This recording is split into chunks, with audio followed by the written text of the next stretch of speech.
morning, everybody. We'll give it a minute or two, let people join. Hey, Gisela. Hey, Peyton.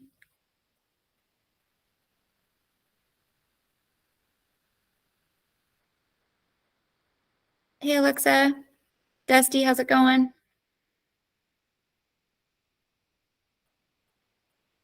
And Donis, good morning.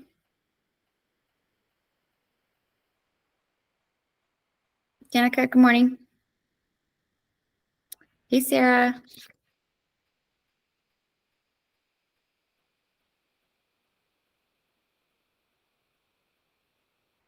Good morning. Hope everybody had a great weekend. It was so gorgeous this weekend, right? It was like almost 70 yesterday. It was amazing. Great weekend, like this weather. Well, yesterday was President's Day, so we had a 3-day weekend. And I mean, if anybody stepped outside, right? Like, was the weather not like perfect? Not today, but I mean,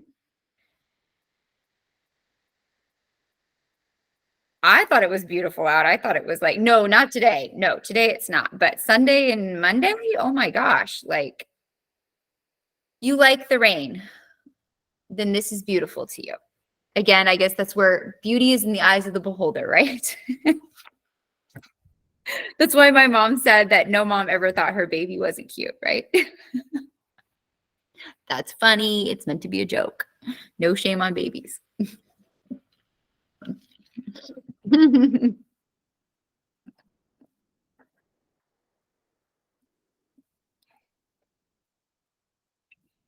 morning. Good morning. All right, let's get started. Hope everybody had a good weekend.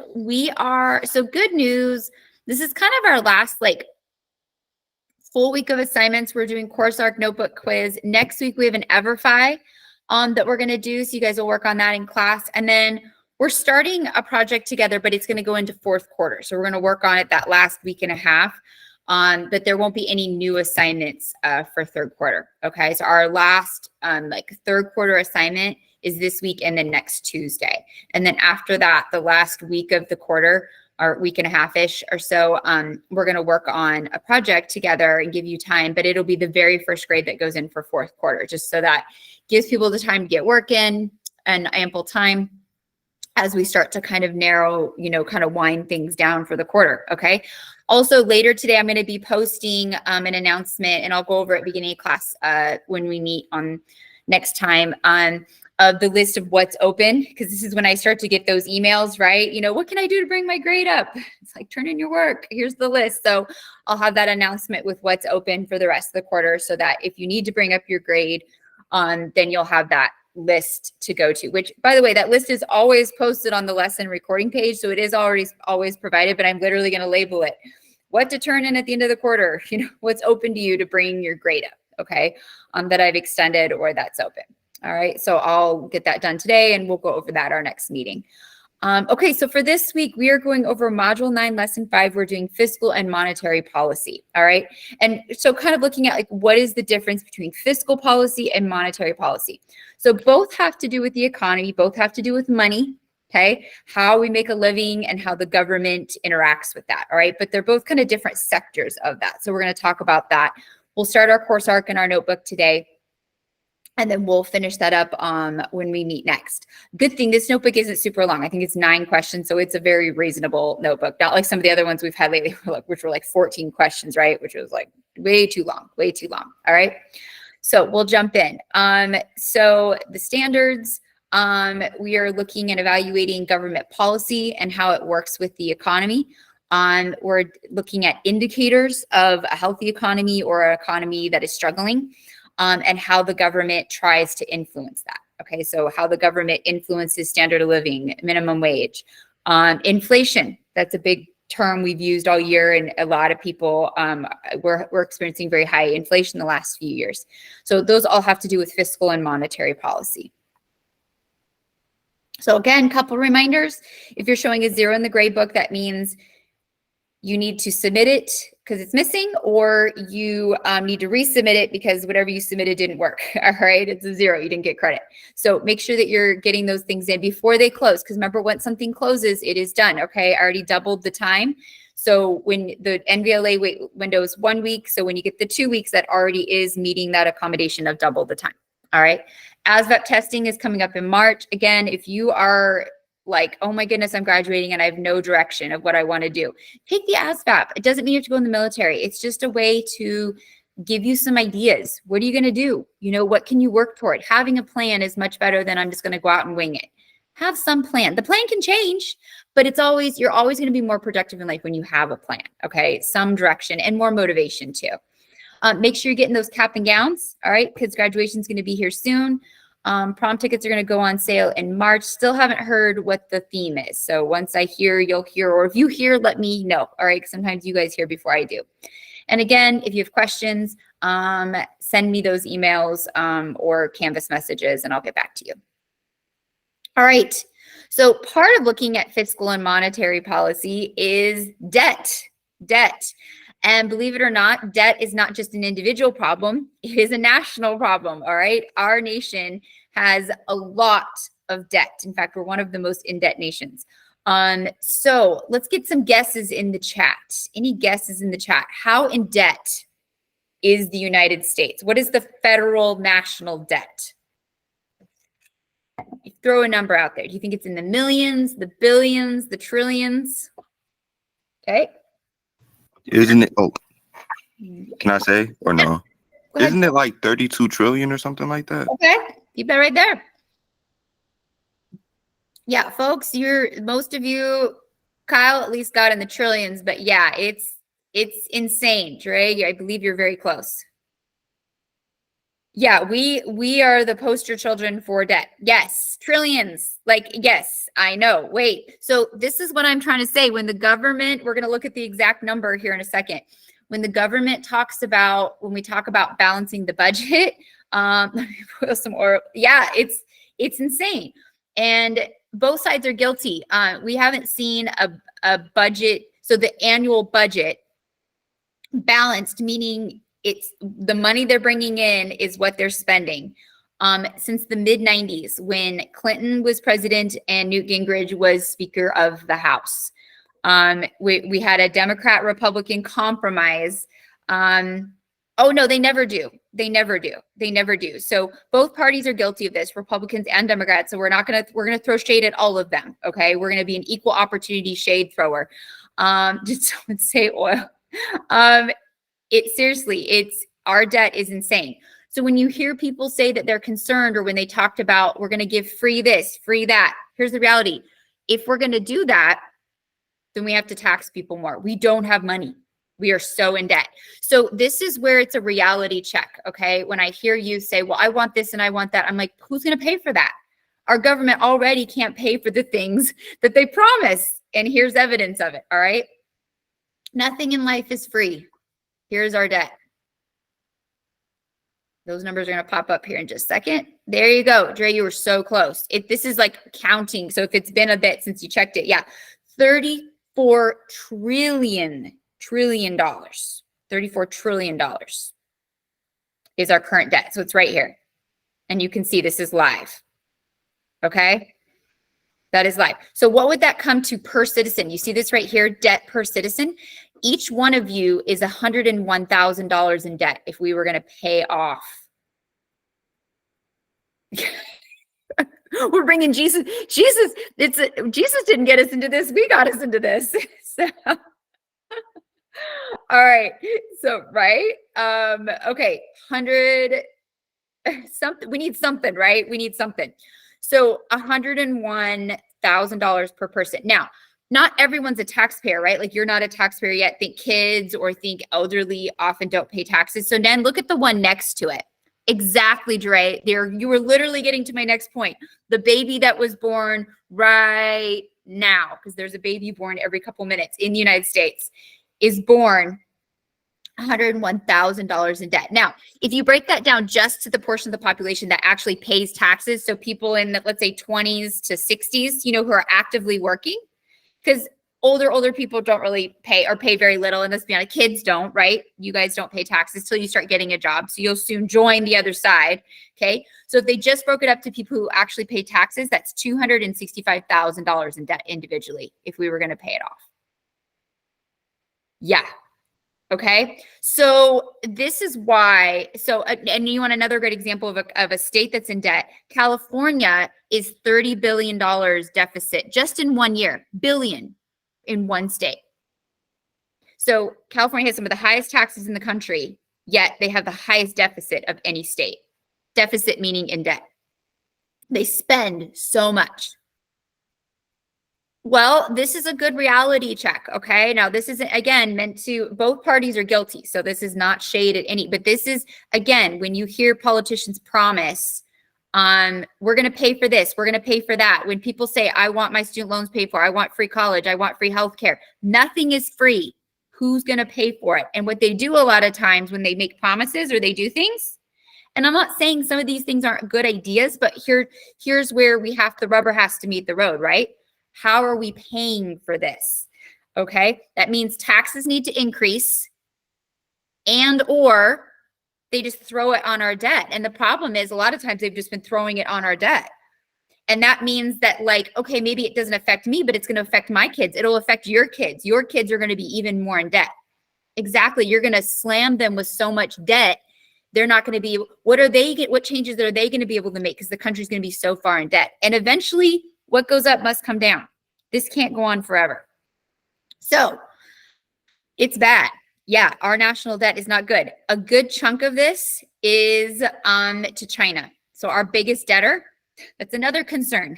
Our biggest debtor is to China, who we are constantly economically, 1 trillion. I can't even imagine $1 billion. You know what I mean? Like the concept doesn't register. So 34 trillion, exactly right. It's really in a way like an infinite number. But that's why you break it down like per taxpayer. That helps you understand how much debt that is. I can't pay $265,000 off. So it helps you understand how out of control, how out of touch we are and how out of touch our politicians are. Oh yeah, should we just sit here for the whole lesson and just watch it? It's like, right?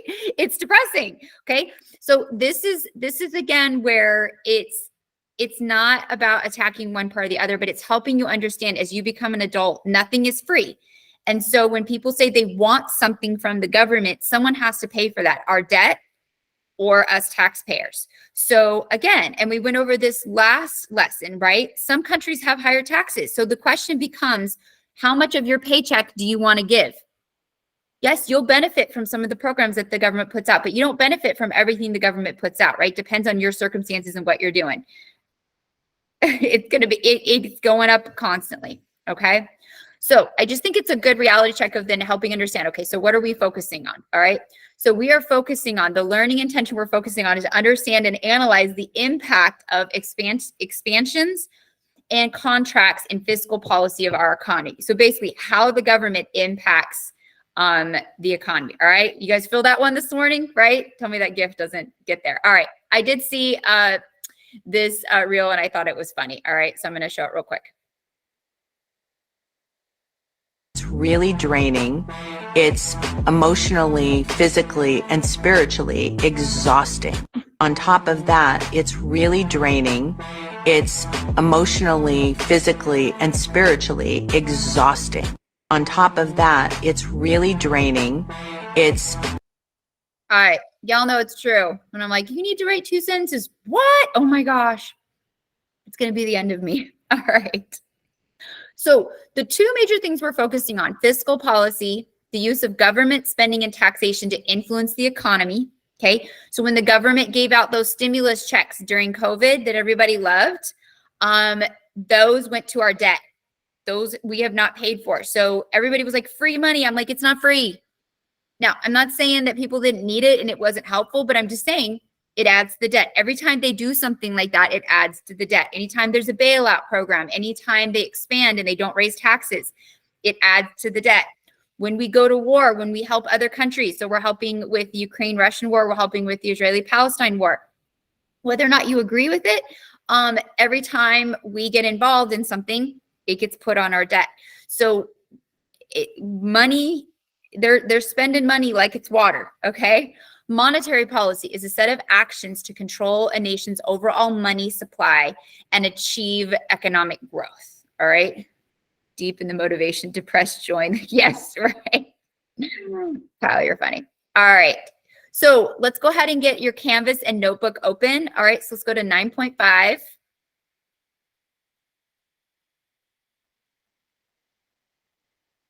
So let's go into Canvas, go to 9.5.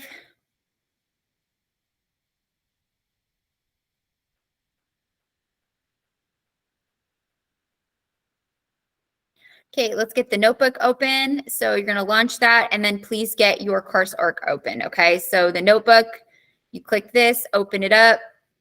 It's going to look like this. Save it to your Google Drive, make it shareable. Okay, and then you're going to go to next.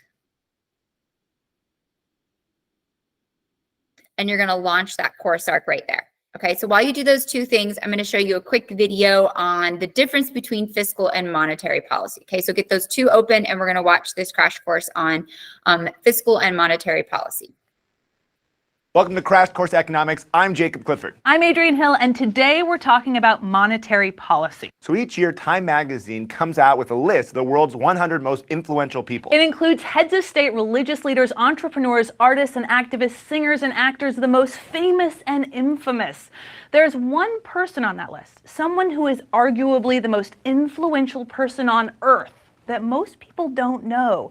Their decisions, good or bad, likely impact billions of people. Janet Yellen. She steers the largest economy in the world. Janet Yellen is a big deal, and she's a big deal because of monetary policy.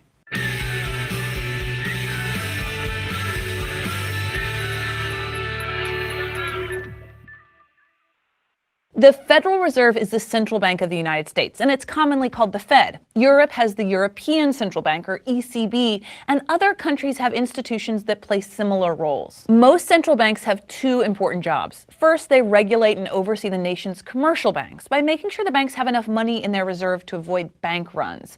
Their second job, and the job we're going to focus on today, is to conduct monetary policy, which is increasing or decreasing the money supply to speed up or slow down the overall economy. Monetary policy is what makes the Fed and the Fed chair so influential. Let's start with interest rates. An interest rate is the price of borrowing money. When banks lend money, they expect to be repaid the amount they lent, which is called the principal, and a percentage of the principal to cover inflation and to make some profit.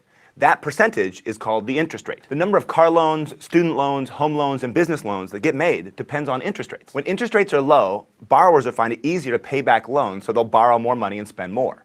When interest rates are high, borrowers will borrow less and therefore spend less. In the US, the Fed doesn't have the power to tell banks what interest rate to charge customers. So instead, the Fed manipulates interest rates by changing the money supply. If the Fed increases the money supply, there'll be plenty of money for banks to loan out. Borrowers will shop around for the best deal on a loan, and banks will be forced to lower interest rates because they're going to have to compete, or else no one's going to borrow from them. A decrease in the money supply has the opposite effect. Less money supply means that banks have less money to loan out, so they're going to try to get the highest interest rate possible. So less money, higher interest rates. If the central bank wants to speed up the economy, they can increase the money supply, which will decrease interest rates and lead to more borrowing and spending. That's called expansionary monetary policy. If the central bank wants to slow down the economy, they decrease the money supply, less money available will increase interest rates and decrease spending. That's called contractionary monetary policy. Here's some real-life examples. After the dot-com bust and then 9/11, the U.S. economy was in a slump or a recessionary gap. Output was low and unemployment was high. To speed up the economy, the Fed boosted the money supply, which lowered interest rates. This made borrowing easier, which increased spending, and as a result, the economy began growing again, albeit slowly. Here's another example. In the late 1970s, prices were rising up to 13% per year. Inflation is usually more like 2 to 4%. The Fed chairman, Paul Volcker, decreased the money supply, causing interest rates to shoot up. People bought fewer homes and cars, and businesses invested less. Contractionary monetary policy drove down inflation, but with the downside of increasing unemployment. There are just no easy answers here. Sorry. During the Great Depression, though, the Fed blew it. 73 years later, Fed Chairman Ben Bernanke admitted, "We did it. We're very sorry. We won't do it again." So what did the Fed do wrong? Well, there are two things that keep the banking system healthy: confidence and liquidity. When customers deposit money in a bank, they need to feel confident they're going to get their money back. In the early years of the Great Depression, the Fed allowed several large banks to fail, which caused widespread panic and bank runs in other banks. The result was a third of all banks collapsed. The banks failed because they didn't have liquid assets, which is a fancy pants way of saying the banks had stocks, bonds, mortgages, but not cash money. So when depositors rushed to take money out, the banks couldn't pay. The Fed gets blamed for prolonging the depression because it didn't give banks emergency loans, which would have increased the liquidity in banks and the money supply in general. But how does a central bank change the money supply? In the US, there are three main ways. Let's go to the thought bubble. When you deposit money in a bank, the bank holds a portion of deposits and loans the rest out. This is called fractional reserve banking. The fraction of deposits the banks are required to hold in reserves is conveniently called the reserve requirement. The first way the Fed can change the money supply is by changing that requirement. Decreasing the reserve requirement will increase the money supply, and increasing the reserve requirement decreases the money supply. The Fed is the banker's bank, so if a commercial bank needs money, they can borrow from the Fed. The second thing the Fed can do to change the money supply is to change the interest rate that it charges banks. That interest rate is called the discount rate. Decreasing the discount rate will make it easier for banks to borrow, and that'll increase the money supply. Increasing that rate will decrease the money supply. The third way to change the money supply is difficult because it requires Janet Yellen to get approval from the Illuminati, the secret cabal that runs the world. Nah, I'm just kidding. The third method is called open market operations. This is when the Federal Reserve buys or sells short-term government bonds. Now, a government bond, or something called a treasury bill, is an IOU issued by the government that says, I'll pay you back later.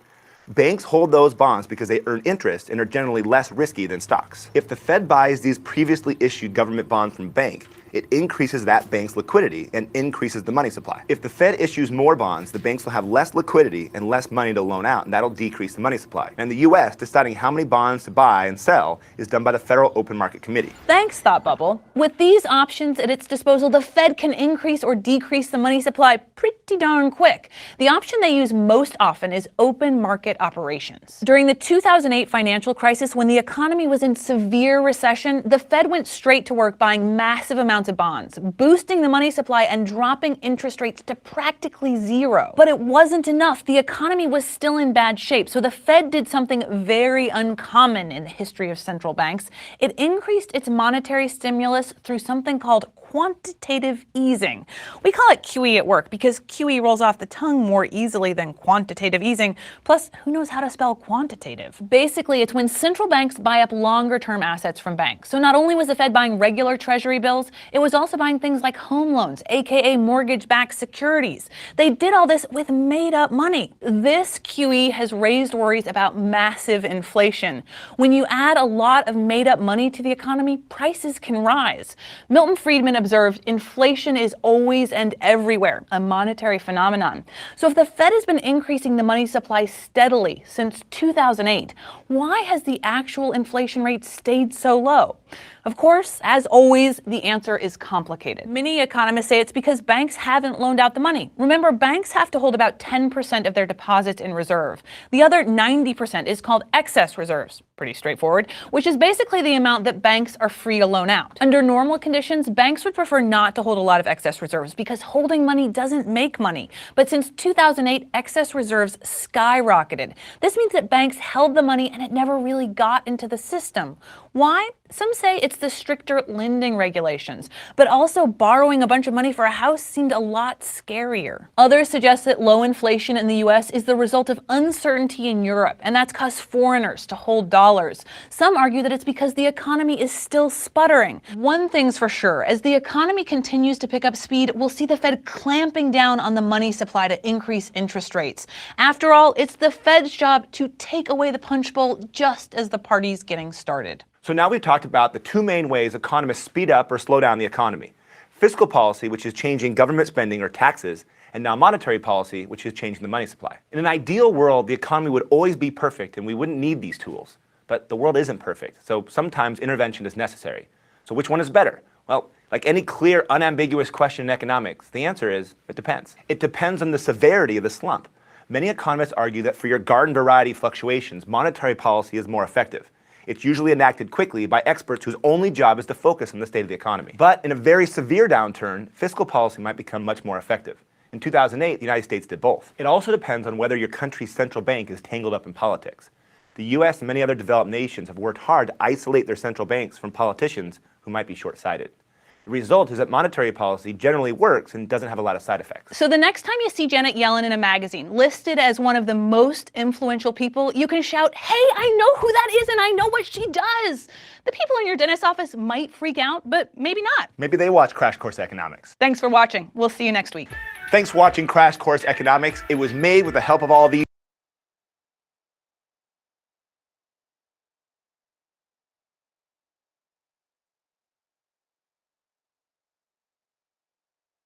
Sorry, I was muted. All right, we're going to jump in and start our course arc in our notebook.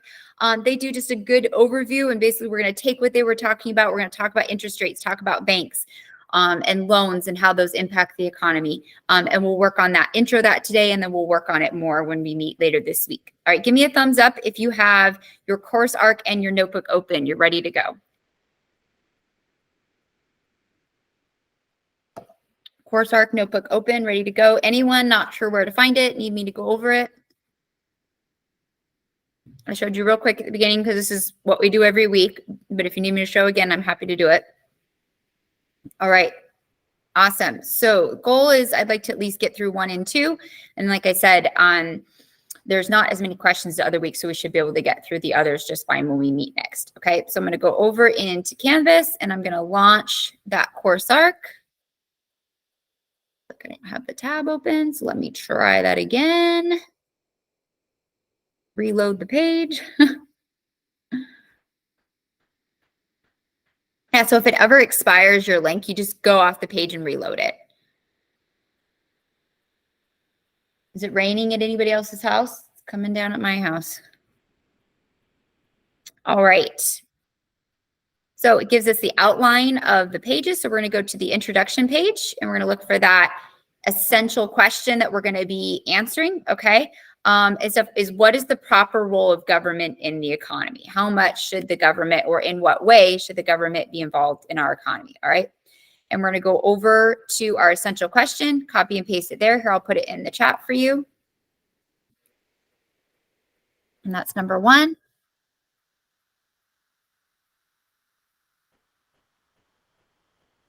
What is the proper role of government in the economy? And it'll even tell you at the bottom of the page in the course arc, this goes in number 1. So it helps, especially as you get further in, like it helps you kind of keep coordinated with your notebook. All right, we're going to go to vocab.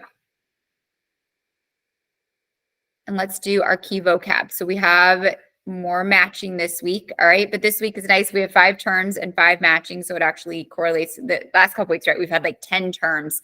So if we've had more than normal. So fiscal policy is use of government spending and revenue collections to influence the economy. So for example, we talked about how 1/3 of the economy jobs are provided by the government, right? So like I'm a government job, right? Being a teacher, which is federally funded through taxes. So one example are jobs that are funded through taxes, first responders, people that build highways, that built Hoover Dam, that keep that going, that run our parks. There's defense, there's lots of examples. Social Security, DMV, there's lots of examples of federal jobs. So those stimulate the economy because it provides jobs, right? For people like you and I, or maybe your parents or guardians are in some of those jobs. That people can have. So that's one way that the government has that influence. Okay, so fiscal policy, the use of government spending to collect revenue, and we'll check it. Correct. All right, let's go to our next term. Fiscal year. So that is the 12-month budget that the government has. So every year, the government has a budget that they have to approve. And that's where they see how much money are they taking in, where are they going to spend it, and how much into debt are we going to go. And then the House and the Senate and the president all have to agree. So this causes debates sometimes, right? Because one will say we need to spend more, one will say we should spend less. So sometimes there's some back and forth with that budget. Okay, so fiscal year. So that's the 12-month period used for the budget.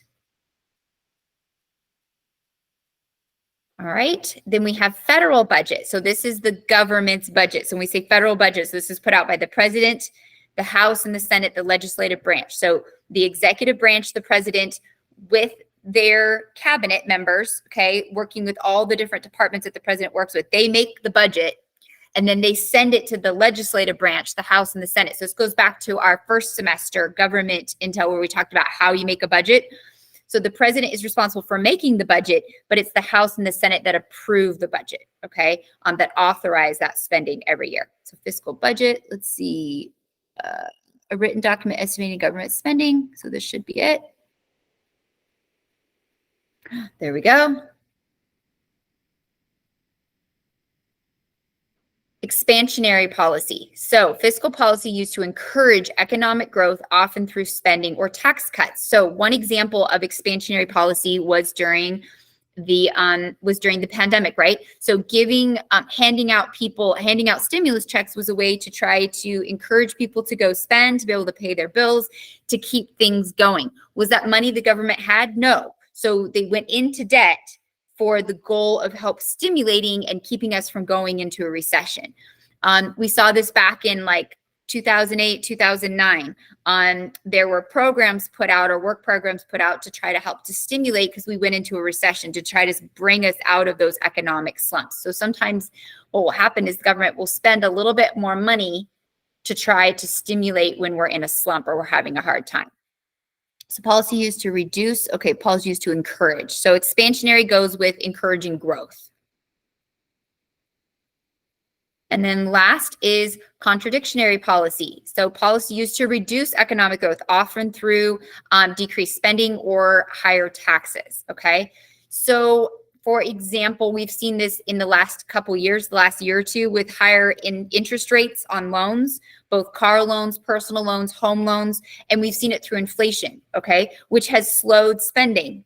So when you slow spending, it shrinks the economy. So companies aren't doing as well. So sometimes it can lead to like layoffs or companies not expanding because people aren't consuming.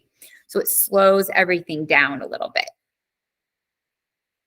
All right, so let's go over into our notebook, and this is where we'll end for the day, and let's at least do our vocab. Okay, so fiscal policy, the use of, so this is number 2.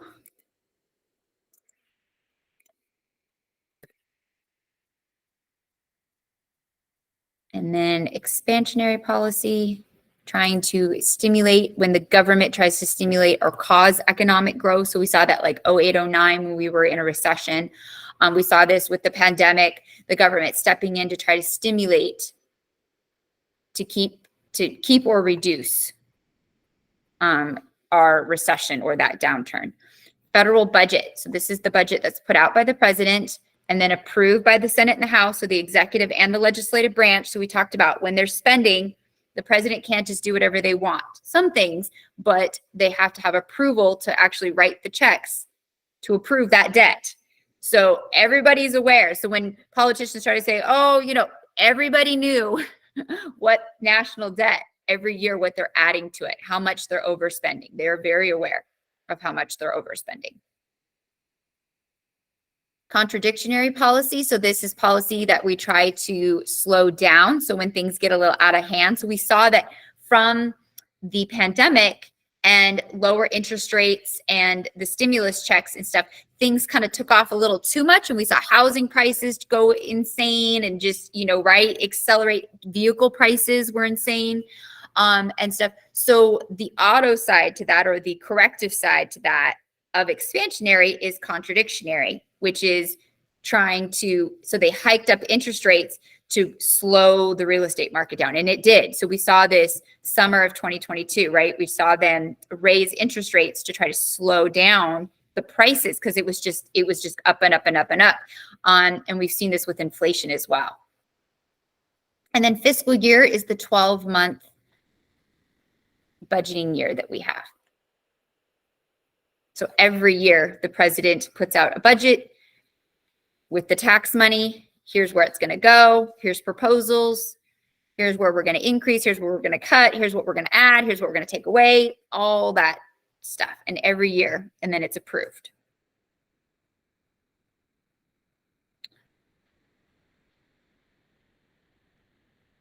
Okay, let me pin these.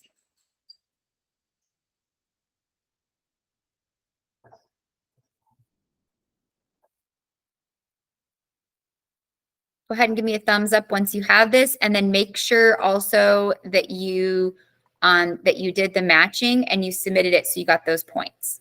This is right where we're going to pick up tomorrow. We're going to go to the next page. We're going to go to federal budget and fiscal policy, and we're going to jump right in here. And you can see the last 50 years, our spending is out of control from 1970 to now.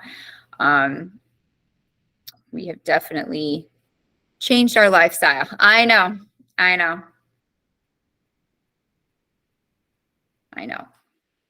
But it's just good for us to be aware. So when someone says, well, we're going to add this, we're going to do that, everything has a cost. So it doesn't mean that new programs and ideas aren't great ideas, but it's okay to question, how's that getting paid for, or is it worth the debt? You know, because you can't have everything. Remember, number one rule of economics, okay? You can't have all your wants and needs can't be met.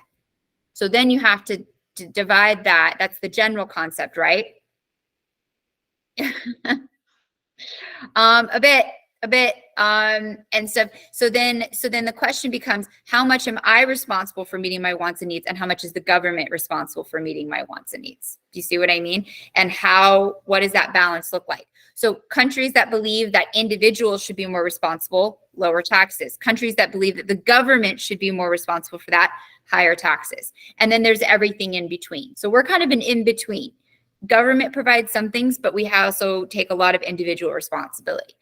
So again, every decision has to be, everything sounds great, but do we have the money for it, right? I love the idea of going on a 3-month European tour, but I don't have the money for it. So just because it sounds like a great idea doesn't always mean it's practical. You know what I mean? Because I have to pay for that. I don't have the money to pay for that. So sometimes we have to balance, this sounds great. Everybody gets this, fill in the blank.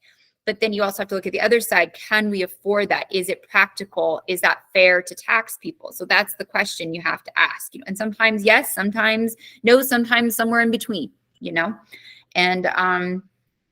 and stuff. But don't be fooled when somebody says the government's going to provide. That means taxes are going to pay for or more debt. So it's just, don't be disillusioned that everything is free.